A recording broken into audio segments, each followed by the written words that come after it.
Good morning, bosses. How are you doing? I'm filming the intro for this vlog from my GoPro because the dump head here forgot to put the memory card back in the camera. Nevertheless, I'm here in our listing again in Sunny Isles. Water right there. And the reason we are showing it again is because the jackass that I showed this for last week or 2 weeks ago, the only thing that he wanted was to offer his service of property manager. So he put an offer. 2 days later, he took off the offer and offered me, oh, but I can offer you my property management service. So I told him, no, thank you. And please don't call me ever again, because I think that approach is just not polite. But here we are, we're here again.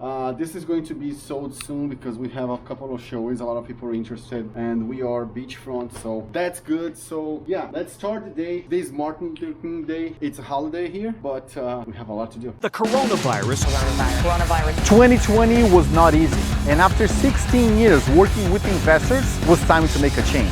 I left Argento, my real estate development company, and I started 2 careers. Real estate agent with International Realtors Group and yacht broker with the Advantage Yachts. 2021 now holds new challenges. After selling 10 investment properties in my first year as a full-time real estate agent, it's time to break out in the luxury real estate market and yachts. So subscribe to my channel to follow my journey in the luxury real estate and yacht world and find out how life is in Miami.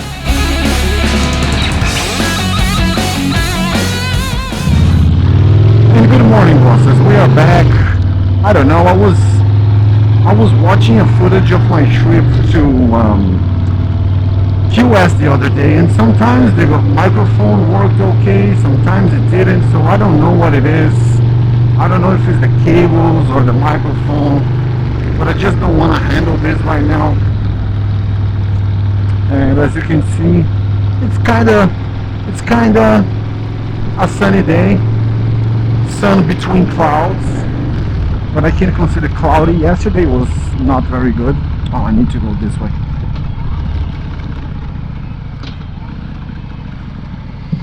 And I just went to a meeting which was very interesting because it was someone that wants to sell a business, a very good business, by the way. I got interested to buy it, but I don't know, I have too many things on my plate right now, so I need to even though I already said that focus is overrated, I need to focus because this is way off. Maybe if I find a partner, I will do it.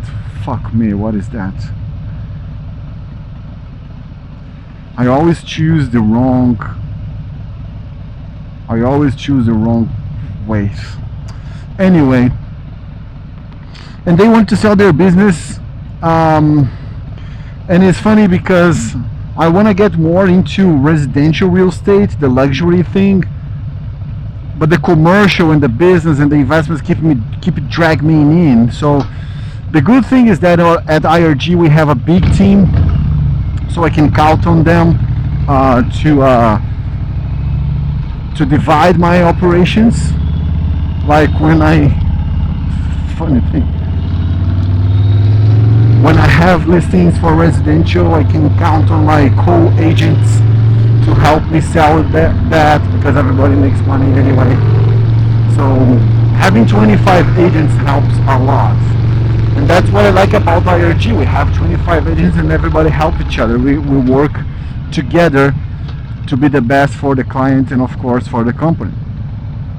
Nevertheless, I got this call last Thursday from another acquaintance that was referring me to people that want to sell their business. One is an ice cream shop, the other is a beauty salon. The ice cream shop, they were already working with someone, but the beauty shop, no, they are trying to sell by themselves. So I'm jumping in, maybe bringing an investor, and the conversation today went really nice. And the conversation today was to get to know a little bit more about the business, because I know dick shit about beauty salon, and of course in a 1-hour meeting we cannot understand everything, but I got the main points that I wanted to know, which is basically if the owner is the money maker or if the staff that is there is responsible for bringing the clients and there's a good portion of that. Of course, the owners know a lot of people, and also they contribute with the same thing. So the biggest thing is to don't have a risk of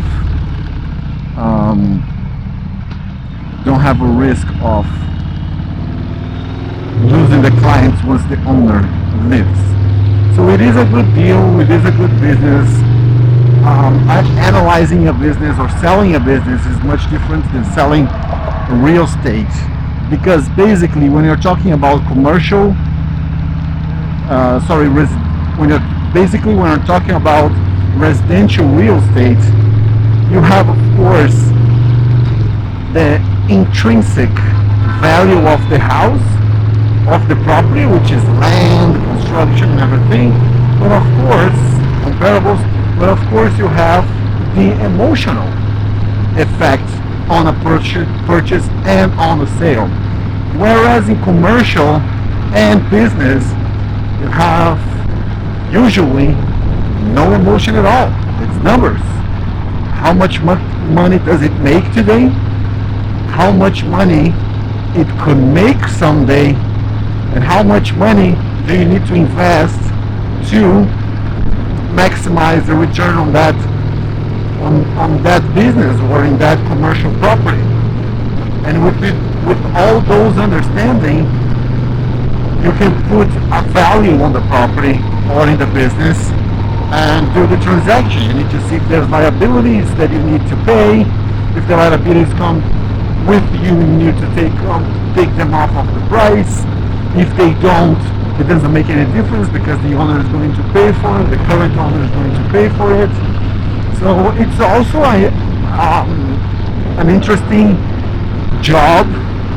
I'm not going to say that I dislike it, but it's what I've been doing for the last 16 years, and I want to shift away a little bit about it. But having the knowledge brings me, of course, a great opportunity to work with those kind of clients that potentially can come with me to buy a house or a boat, which are two things that I'm mainly focused on. They are taking the most part of my time right now. So it was nice, it was interesting. I'm going to talk to 2 investors, potential buyers today. I'm not going to disclose which company it is, of course, because we didn't sign a contract yet, but I just want to get the feeling from them to see if they are interested in this kind of operation or not. So that's that. And right now, I'm going to Coral Gables once again, Coconut Grove actually. That part of the city is attracting me. Every week I have something to do there. So, and I'm going to talk to someone that we started a conversation a couple of years ago. Last year he got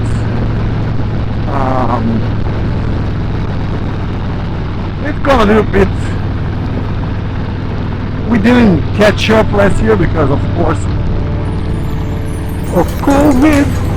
But now he texts me, look, I'm in town, let's talk, but let me see what you're doing, and maybe we can do something together. So that's what I'm going to do right now in Coral Gables.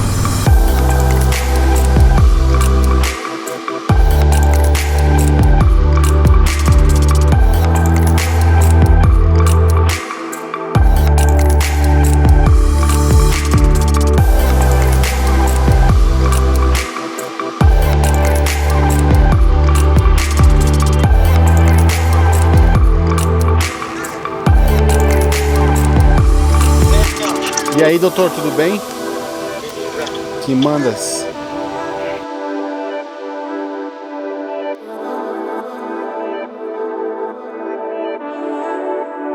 And once again, I'm here in Coconut Grove.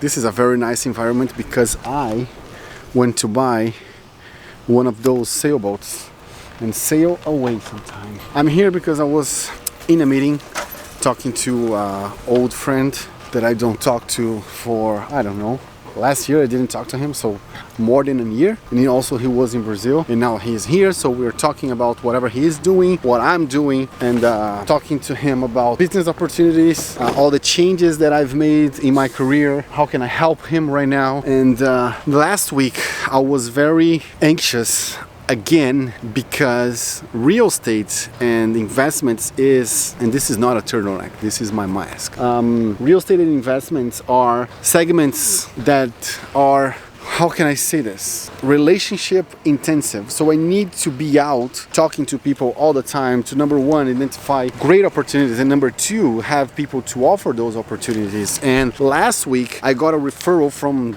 those trees are beautiful.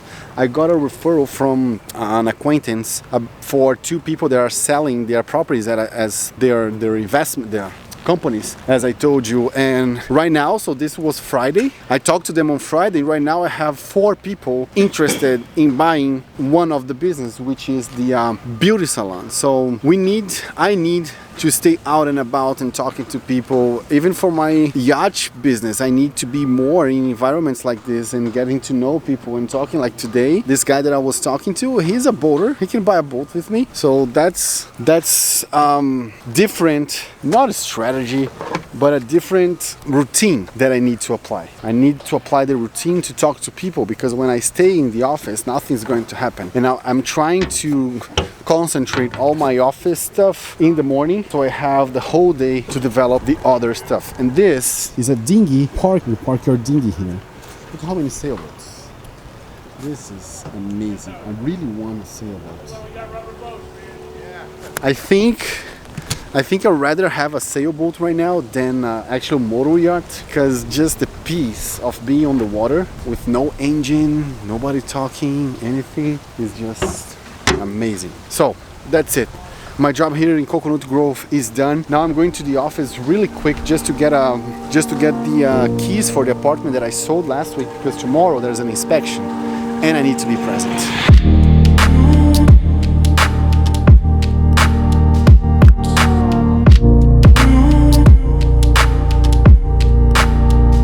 Everything now is just starting to make sense. If you follow me here in this channel for a long time, I said before several times that my biggest goal in life at some point was to leave Brazil and leave Brazil to live here. And once I achieved that goal, I felt without any other motivation, because I had a big goal, but I didn't have a bigger goal than that one, and I felt lost for about 4 or 5 years. And on the last 2 years, I was thinking about leaving my company, because it was not a pleasure to me anymore to work with what I was working. So what do I mean with that? 2 things. Number one, we always have to have a goal and a bigger goal, because once we achieve that, we have to know what our next step is, so we don't get lost like I did. And number 2, everything that you focus on materializes. So I was focused, or I was sending the message, or I was thinking a lot. Everything that was on my mind, the only thing that was on my mind is I don't like this anymore, I want to leave, and I want to leave. But I didn't have the plan to where I wanted to leave, what I was going to do, and where I wanted to get. And all of a sudden last year we had COVID, we have all the problems in the construction, in the finance. Actually, the construction was going on, and once it hit me, it felt like a loss, because I left my company under the circumstances that are not the most perfect one. But in the end, that was ultimately what I wanted to do, and that was I was thinking and materializing and visualizing. I just was doing the wrong way. What I should be realizing or visualizing is I want to live to do that, or just I wanted to do that because probably as it happened when I moved here, at that moment in my life in 2010, 11, 12, actually 2008 and forward, I was thinking about a lot leaving Brazil. I want to leave Brazil, I want to leave Brazil. So I started to create situations where I was going to do that. I was not thinking I want to quit my job, I want to change my job. I was thinking about leaving Brazil, and that happened. And last year or the last 2 years I was thinking about leaving my company, and that happened. And that's the major difference between those two situations. In the first one, thinking about leave Brazil, I was thinking positively. It was a goal. It was something that I wanted to do. And what happened last year was a negative thought. I want to leave my company, but I didn't have a strategy. So two mistakes in both cases. In the first one, I had a goal, but I didn't have a bigger goal. I had a goal to leave Brazil, but I didn't have a bigger goal to what to do, where to go, what to achieve, so I got lost. In the second situation, I was having negative thoughts. I want to leave my company, but I didn't have either a goal or a bigger goal. I want to leave my company to do what? To go where? To where do I wanna get? And that's what's happened. And today that clicked right away once I was listening to a podcast. And this mindset shift needs to happen right now. I do have my goals, I do have my visualizations, but right now I'm focusing on the wrong things. I'm focusing on what I don't have instead of those things that I want to achieve. And yeah, January 7th, 18, I feel pumped.